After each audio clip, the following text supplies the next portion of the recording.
Allah ba ni ‘yan hana, in ƙi sadaka in ƙi kyauta, in ji daɗin rayuwata, in ji daɗin rayuwata. Allah ba ni ‘yan hana,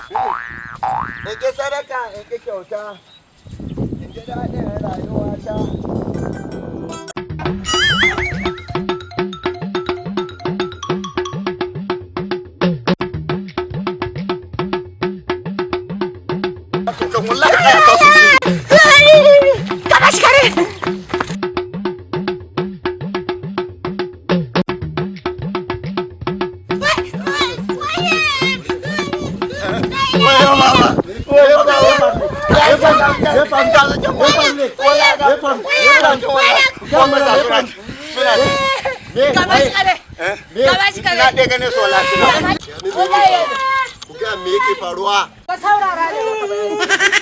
Yanda na hango kumarcin kare a gaba na ya kace wata bakanta misa wallahi ta ban da karfin jini da tuni ta bazar da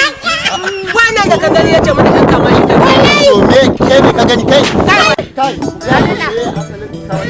gani na gona zan ma bayani gani na gona mai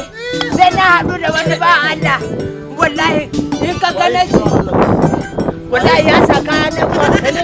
wai hilet ya saka ne wato kenan ma'aikaci na ko ya ce me ka ya ka ya wannan ya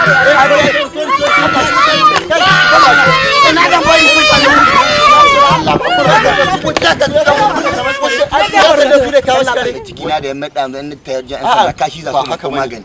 honorable ka san ka taba fassara ka taimaka mu katon banza kai wallahi da ina imada mu yi hada da sai wallahi ka biya ni ice wallahi sai ya biya ni ice ku ya hakuri ku ya hakuri man ku ya hakuri mana su yasa da za ku dinga ma da ka ga wallahi da ina imada na buge ka kawai ku ya wallahi da ina imada na buge ka san ka taba fassara banza ka to musa amfani yan sanda to banza ka to amfani yan sanda su dinga gyara driving shine amfani su ni adorabu mun adorabu tuki shi adorabu to dorabun din shikenan su ce kama kare sai ku dinga gudu kama kare kawai ku dinga gudu to kama kare gudu za ku san kai ba ka san ka fi mu wayewa saboda ka san kai kan sala garin mu yan sanda ba aikin su bane su kula da lafiyar ku aikin yan sanda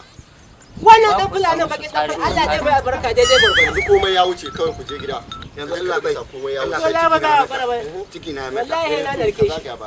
kamar kaka zaga ba ka ce yan sanda su kula da lahiya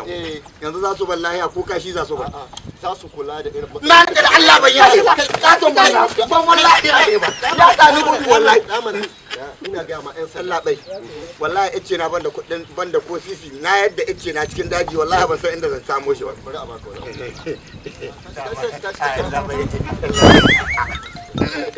mallam ba wani